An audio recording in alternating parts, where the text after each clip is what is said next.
치과 진료를 하다 보면 많은 분들이 저한테 이렇게 말씀하십니다. 선생님, 저는 하루에 3번 밥 먹고 꼬박꼬박 양치해요. 그래서 치과 갈 일 없어요. 이 말을 들을 때마다 저는 한편으로 안심되면서도 다른 한편으로는 걱정이 앞섭니다. 왜일까요? 그 이유는요. 바로 하루 3번 양치하면 무조건 건강하다는 착한 믿음이 오히려 건강을 해칠 수도 있기 때문입니다. 착한 습관처럼 보이지만 알고 보면 내 입안을 상하게 할 수도 있어요. 믿기지 않으시죠? 그래서 오늘은 그 이야기를 제대로 해보려고 합니다. 예전에 저희 병원에 70대 여성 환자 한 분이 오셨어요. 딱 봐도 평소에 관리를 아주 꼼꼼하게 하신 분이었습니다. 치아도 빠진 거 없이 멀쩡하고 치석도 별로 없더라고요. 그런데 문제는 잇몸이 말이 아니었어요. 여기저기서 피가 나고 눌렀더니 고름도 나오더군요. 선생님, 저는 하루 3번 칫솔질하는데 왜 이러죠? 그분이 이렇게 묻길래 자세히 여쭤봤더니 식사 끝나고 바로 치약 듬뿍 짜서 아주 세게 닦는 걸 수십 년간 해오신 거예요. 그게 문제였습니다. 너무 자주, 너무 세게, 너무 자극적인 방법으로 양치한 거죠. 우리는 어릴 때부터 이렇게 배웠습니다. 밥 먹고 나면 무조건 양치해야 한다. 치약은 시원하고 매운 게 잘 닦이는 거다. 양치는 오래, 세게 해야 개운하다. 그런데요, 이 3가지 전부 잘못된 생각일 수 있어요. 오히려 이런 습관들이 치아의 겉을 감싸고 있는 범랑지를 마모시키고 잇몸을 자극해서 피가 나게 하고 입안을 건조하게 만들어 세균이 더 자라기 좋은 환경을 만든다는 거죠. 그래서 오늘 이 시간엔 우리가 그동안 당연하게 믿어왔던 착한 습관이 사실은 건강을 망치는 잘못된 습관일 수 있다는 걸 함께 짚어보려고 해요. 그리고 이 영상의 마지막까지 보시면 양치질을 언제, 어떻게, 무엇으로, 얼마나 해야 진짜로 내 치아와 잇몸을 오래오래 건강하게 지킬 수 있는지 정확히 아실 수 있을 겁니다. 한 가지 더 말씀드릴게요. 치아 건강은 단순히 입안의 문제가 아닙니다. 잇몸에서 시작된 염증이 심장, 뇌, 전신으로 퍼질 수도 있어요. 실제로 최근 연구에 따르면 구강 상태가 나쁜 분들이 심장병, 당뇨병, 치매 위험이 더 높다는 결과도 있습니다. 그러니까 양치질 가볍게 넘길 일이 아니죠. 어쩌면 지금까지 내가 잘하고 있다고 믿었던 습관이 사실은 내 치아를 조금씩 망가뜨리고 있었을지도 모릅니다. 이제라도 바로잡으면 늦지 않습니다. 지금 바로 구독과 좋아요를 눌러주세요. 주변 분들께도 함께 시청하실 수 있도록 공유해 주세요. 방금 이야기한 그 환자분 기억나시죠? 식사 후마다 열심히 양치하고 하루 3번은 기본, 때로는 간식 먹고도 칫솔질을 하셨던 분. 겉보기엔 치아가 멀쩡해 보였지만 안에서는 조용히 망가지고 있었던 겁니다. 바로 과도한 양치질 때문이죠. 양치는 자주 할수록 좋다. 세게 닦아야 치석이 없어지고 깨끗해진다. 입안이 얼얼해야 잘 닦인 거다. 이런 생각들 혹시 지금도 가지고 계신가요? 사실 이게 많은 분들이 빠지는 함정이에요. 특히 어르신들은 오랫동안 그런 교육을 받아오셨기 때문에 더 그렇습니다. 하지만 이건 치아와 잇몸을 망치는 지름길이 될 수 있습니다. 양치를 너무 자주 하거나 너무 세게 하면 어떤 일이 벌어질까요? 첫째, 범랑질 손상입니다. 치아 겉을 덮고 있는 단단한 막, 이걸 범랑질이라고 부르는데요. 이게 한번 마모되면 다시 회복이 안 됩니다. 양치를 세게 하면 마치 사포로 문지르듯 이 단단한 층이 깎여 나가요. 그러면 치아가 시리고 민감해지고 충치에도 더 약해집니다. 둘째, 잇몸 퇴축이 생깁니다. 이를 세게 닦다 보면 잇몸이 점점 내려가요. 잇몸이 줄어들면 치아 뿌리가 노출되고 결국 치아가 흔들리거나 빠질 수도 있습니다. 이건 나이 때문이 아니라 습관 때문입니다. 셋째, 입안이 건조해지고 세균이 더 번식할 수 있어요. 지나치게 잦은 양치, 특히 자극적인 치약까지 쓰게 되면 침이 마르면서 입안의 자연 방어 기능이 떨어집니다. 침은 입안의 세균을 씻어내고 재생을 도와주는 역할을 하거든요. 그래서 나는 하루 4번도 양치하는데 입에서 냄새가 난다. 잇몸이 자꾸 피가 난다. 충치가 자주 생긴다. 하시는 분들, 혹시 너무 과하게 닦고 계신 건 아닌지 꼭 점검해 보셔야 합니다. 이런 경우 많습니다. 어르신 한 분이 진료실에 들어오셔서 이렇게 말씀하세요. 나는 칫솔모 단단한 걸로 바꿨어. 그래야 더 잘 닦이더라고. 그런데요, 단단한 칫솔모는 마치 솔처럼 잇몸을 밀어냅니다. 특히 힘줘서 닦으면 마모가 2배 이상 빨라져요. 중간보다 부드러운 칫솔을 가볍게 쓸듯이 닦는 게 정답입니다. 자, 그럼 해결책은 뭐냐고요? 1. 하루 23번 과하지 않게. 2. 칫솔모는 부드럽거나 중간 강도로. 3. 힘을 빼고 문지르지 말고 쓸어내듯. 4. 한 번 양치할 때 2분 내외 충분한 시간. 5. 치약은 너무 맵고 강한 것보다 순한 불소 함유 치약 추천. 6. 그리고 꼭 기억하세요. 많이가 아니라 제대로가 중요합니다. 양치는 청소가 아니라 치아와 잇몸을 보호하는 관리입니다. 걸레질 하듯 문지르기보단 빗자루로 먼지 쓸듯이 부드럽고 정성스럽게 해주셔야 합니다. 양치 열심히 했는데 왜 치아가 시릴까? 잇몸이 자꾸 내려가는 느낌이 든다. 이런 분들은 지금이라도 세게 닦는 습관을 멈추셔야 합니다. 여러분 혹시 치약 고르실 때 이런 말 많이 보시죠? 매우 시원한 느낌, 박하향 강화, 상쾌함 극대화. 그런 문구 보면 왠지 입안이 더 깨끗해질 것 같고 양치하고 나서 개운해야 제대로 된 느낌이 든다 그렇게 생각하실 겁니다. 그런데요, 이 시원한 느낌이 사실은 입안을 자극해서 착각하게 만드는 감각이라는 거 알고 계셨나요? 저희 병원에 오시는 분들 중엔 꼭 이런 말씀하시는 분들이 계세요. 선생님, 그 치약은 시원하질 않아서 못 쓰겠어요. 그냥 맹맹해서 닦은 기분이 안 나더라고요. 하지만 알고 보면 그 맹맹한 치약이 진짜 좋은 치약일 수도 있습니다. 왜냐하면 우리가 흔히 시원하다, 강하다고 느끼는 치약엔 멘톨, 합성 계면활성제, 향료, 연마제 같은 자극 성분이 많이 들어가 있는 경우가 많거든요. 이런 성분이 많을수록 입안이 얼얼하고 강하게 닦인 기분은 드는데 사실은 잇몸과 입안을 계속 자극하고 상처 낼 수도 있습니다. 강한 치약을 오래 쓰면 어떤 문제가 생기냐면요.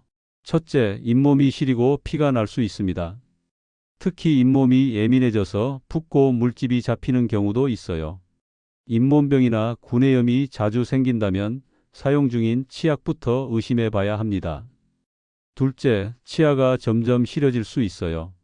왜냐하면 강한 연마제가 치아 표면을 깎아내서 안쪽에 시린 부위가 노출되기 때문입니다. 이건 연세가 드실수록 더 민감하게 나타납니다. 셋째, 입이 자꾸 마르고 냄새가 나기 시작해요.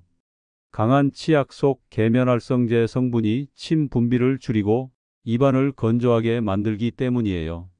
침은 세균을 막아주는 중요한 방어막인데 이게 줄어들면 입냄새, 충치, 잇몸염증이 다 같이 따라옵니다. 치약은 약이 아닙니다. 그저 거들어주는 보조제일 뿐이에요. 칫솔질이 주인공이고 치약은 도우미 역할을 해야 합니다. 그런데 자극적인 치약을 쓰면 오히려 잇몸이 망가지고 치아도 상하게 되는 거죠. 어르신들 중엔 이 시원한 치약 아니면 안 된다 하시는 분들이 계시는데요. 그건 마치 청소한다고 강한 락스를 매일 피부에 바르는 것과 비슷한 행위입니다. 순하고 자극 없는 치약이 오히려 건강에는 더 좋습니다. 그렇다면 어떤 치약을 선택해야 할까요? 1. 자극적인 박하향이나 쓴맛 없는 제품. 2. 연마제가 적은 시린이 전용 치약. 3. 불소 함유는 되어 있지만 향료가 과하지 않은 제품. 4. 입안이 건조하신 분은 보습 성분이 들어간 구강건강 치약도 추천드립니다. 5. 무첨가 또는 저자극 치약이라는 문구를 확인하셔도 좋아요. 중요한 건 닦고 나서 얼얼한 느낌이 있어야 개운하다는 착각에서 벗어나는 것입니다. 진짜 좋은 양치는 입안이 편안하고 잇몸이 아프지 않은 상태로 끝나는 양치입니다. 어르신들께서 평생 습관처럼 써오신 치약이 사실은 잇몸을 아프게 만들고 입안을 망가뜨렸을 수도 있습니다. 오늘부터라도 치약 한번 다시 보시고 조금 순한 제품으로 바꿔보시는 거 어떠실까요? 밥 먹고 바로 닦아야 깨끗하지. 이가 썩을 틈이 없잖아. 많은 어르신들이 이렇게 말씀하십니다. 어릴 때부터 그렇게 교육받으셨고 또 그게 정석이라고 믿고 계시니까요. 그런데요, 식후 즉시 양치하는 습관, 오히려 치아를 망가뜨릴 수 있다는 사실 알고 계셨나요? 여기 아주 흔한 사례 하나 말씀드릴게요. 한 60대 남성분이셨는데 건강에 워낙 신경을 많이 쓰시는 분이셨어요. 몇 끼 식사 후엔 무조건 5분 안에 양치하시고 항상 칫솔을 들고 다니시더라고요. 그런데 자꾸 치아가 시리고 약해지는 느낌이 들어서 오셨던 겁니다. 진료를 해보니 치아에 범랑질이 많이 마모돼 있었고 앞니는 색이 바래고 아래 어금니엔 작은 금이 가 있더라고요. 이분이 놓치신 게 하나 있었어요.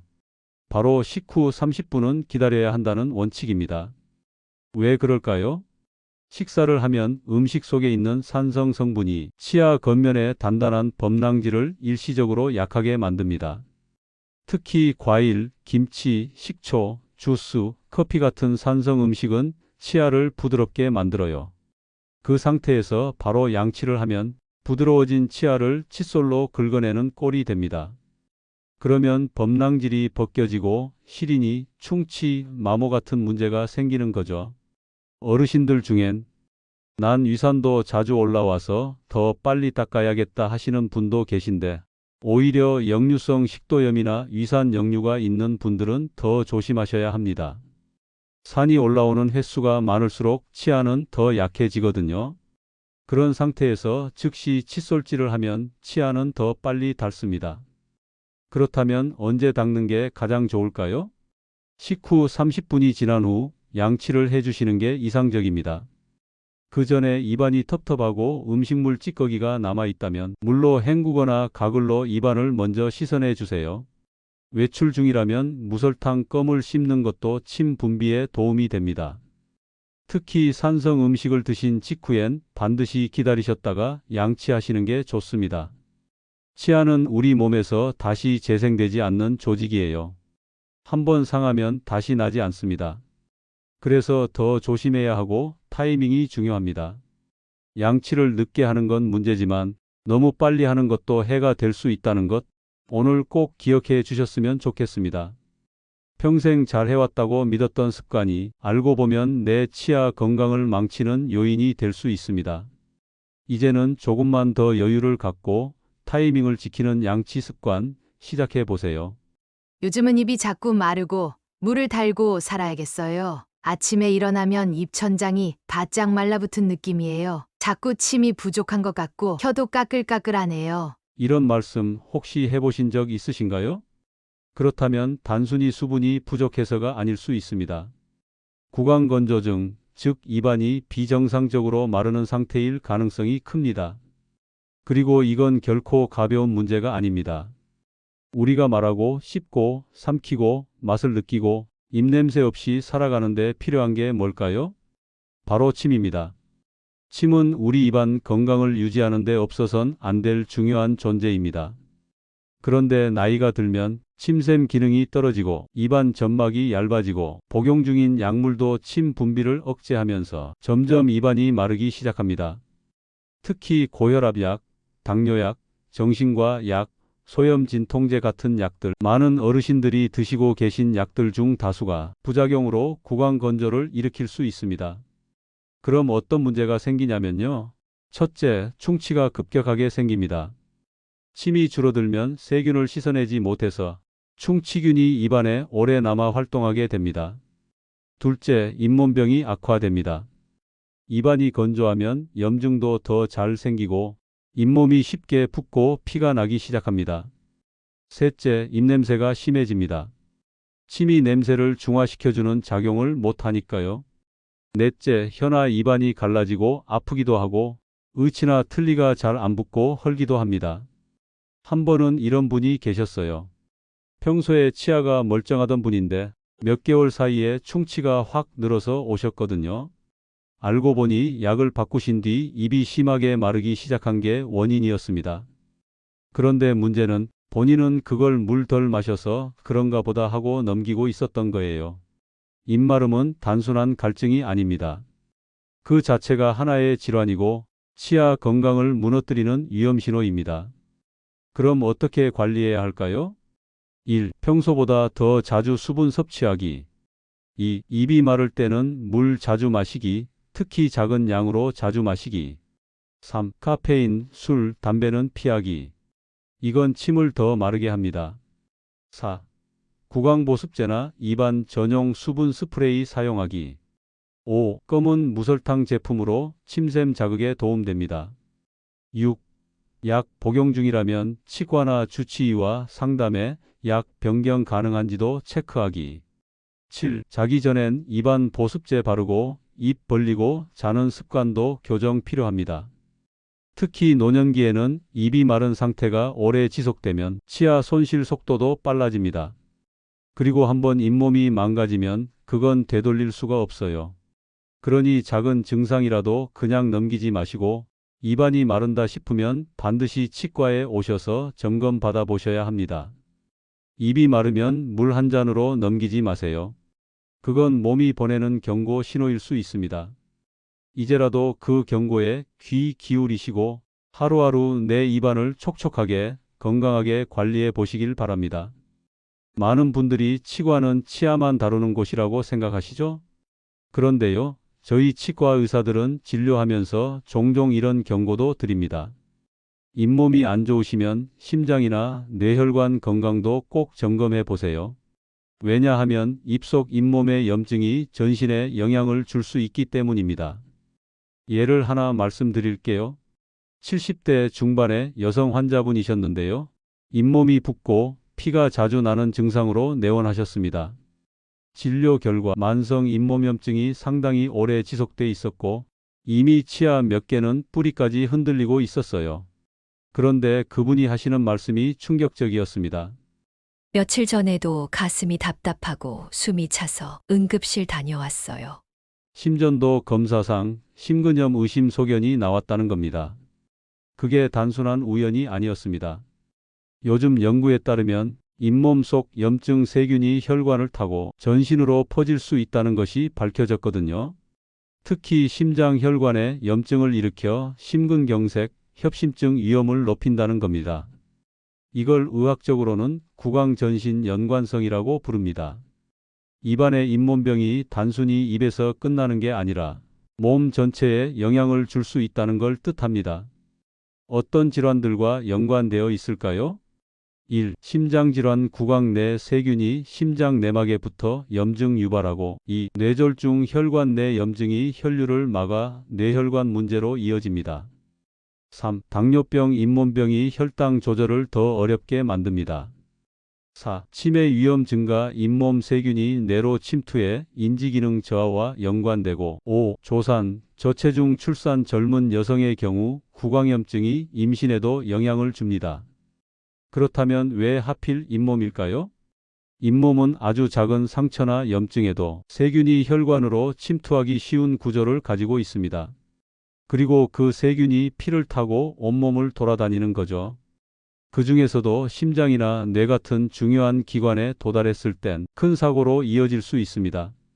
특히 중장년층 이상 그리고 당뇨, 고혈압, 고지혈증을 앓고 계신 분들일수록 잇몸 건강이 전신 건강에 더 큰 영향을 줍니다. 그렇다면 어떻게 예방해야 할까요?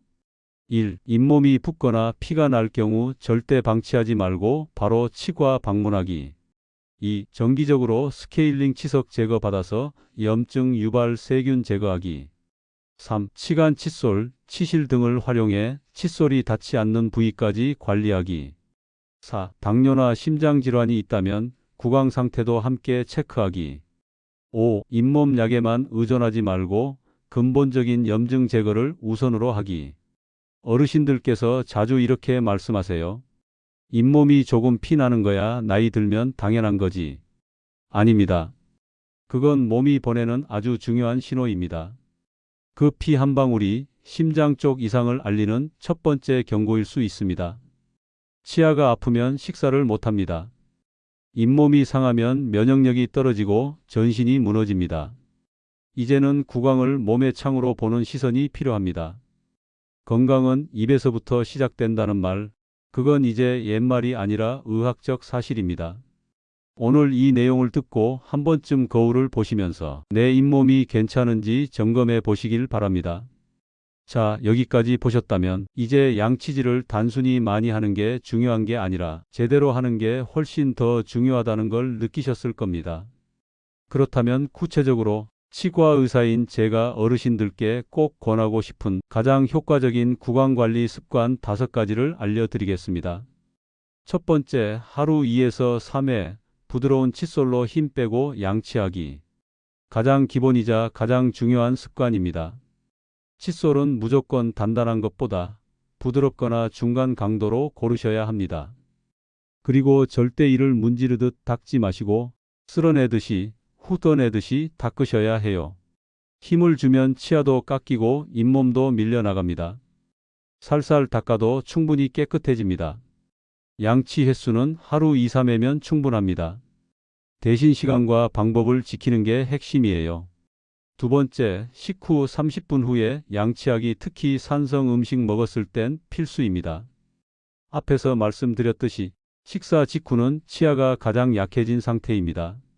그때 바로 닦으면 치아가 상하죠. 식후 30분 기다렸다가 양치해 주세요. 기다리는 동안 텁텁하면 물로 가볍게 헹구거나 무설탕 껌을 씹는 것도 좋은 방법입니다. 이 습관 하나만 바꿔도 치아 수명은 훨씬 길어집니다. 세 번째, 치간 칫솔과 치실 사용하기. 칫솔이 못 닿는 곳까지 닦자. 칫솔은 치아의 겉면만 닦을 수 있습니다. 문제는 치아 사이, 즉 틈입니다. 음식물이 끼기 가장 쉬운 곳이자 충치가 가장 먼저 생기는 곳이죠. 그래서 치실이나 치간 칫솔을 꼭 함께 써야 합니다. 이거 어렵다고 피하시는 분들 많은데 익숙해지면 생각보다 간단합니다. 그리고 습관만 들이면 평생 치아를 더 오래 쓰게 해줍니다. 네 번째, 건조한 입 관리하기. 침이 최고의 천연 보호제입니다. 입안이 자주 마르시는 분들 꼭 관리하셔야 합니다. 침은 충치균을 씻어주고 잇몸을 재생시키는 자연 치유물질입니다. 물을 자주 조금씩 마시기, 무설탕 껌 씹기, 자기 전 구강보습제나 스프레이 사용하기, 가능하다면 입을 벌리고 자는 습관 줄이기. 특히 약 복용 중이신 분들은 구강건조증이 더 잘 생기기 때문에 꼭 생활 속에서 침을 지켜주는 습관이 필요합니다. 다섯 번째, 1년에 한두 번은 치과 가기. 아플 때만 찾지 마세요. 치과는 문제가 생겼을 때 가는 곳이 아니라 미리 점검받는 곳입니다. 특히 어르신들일수록 잇몸뼈가 얇아지기 때문에 치석이나 염증이 생기면 훨씬 더 빠르게 악화됩니다. 스케일링은 6개월에서 1년에 한 번씩 잇몸 출혈, 입냄새, 시린 느낌 생기면 바로 내원하시고 틀니나 임플란트 있으신 분들도 정기점검 필수입니다. 안 아프니까 괜찮다는 생각은 가장 위험한 오해입니다. 아프기 전에 찾으시는 게 훨씬 쉽고 저렴하고 건강에 이롭습니다. 지금까지 말씀드린 5가지 습관만 제대로 지키셔도 치아는 평생 쓸 수 있고 입냄새, 잇몸병, 충치 걱정은 크게 줄어듭니다. 그리고 더 중요한 건 입안이 편안해지고 자신감이 생긴다는 것이에요. 처음 시작할 때 기억나시죠? 하루 3번 양치하면 건강하다는 믿음, 사실은 그 안에 많은 함정이 숨어 있었다는 이야기. 그동안 너무 열심히 닦으셨던 분들, 시원한 치약 없으면 찝찝하셨던 분들, 밥 먹고 바로 칫솔 찾으셨던 분들, 입 마른 걸 대수롭지 않게 넘기셨던 분들, 혹시 내 잇몸이 안 좋아도 그냥 나이 탓으로 여기셨던 분들, 그 모든 습관을 오늘 한번 다시 돌아보는 시간 되셨기를 바랍니다. 이제 중요한 건 지금 이 순간부터 행동으로 옮기는 것입니다. 어렵지 않아요. 하루 3번 닦던 양치를 하루 2번 바르게 바꾸는 것만으로도 큰 변화가 시작됩니다. 시원한 치약 대신 순한 치약 하나만 바꿔도 잇몸이 훨씬 덜 아프고 입안이 편해질 수 있습니다. 입이 마른 느낌이 든다면 물 한 모금, 그리고 치과 예약 한 번만 잡으세요. 그게 바로 건강을 지키는 첫걸음이니까요. 마지막으로 꼭 드리고 싶은 말씀이 있습니다. 치아는 평생 함께하는 내 몸의 일부분입니다. 한번 망가지면 되돌릴 수 없습니다. 하지만 지금부터라도 바꾸면 앞으로의 10년, 20년은 더 건강하게 살아가실 수 있습니다. 입안이 편해야 마음도 편하고 식사가 편해야 하루가 즐겁습니다. 건강한 치아는 건강한 삶의 시작입니다. 이 영상이 도움이 되셨다면 구독과 좋아요 눌러주시고 그리고 주변 분들과 공유해 주세요. 특히 부모님, 어르신들께 꼭 한번 보여드리셨으면 합니다.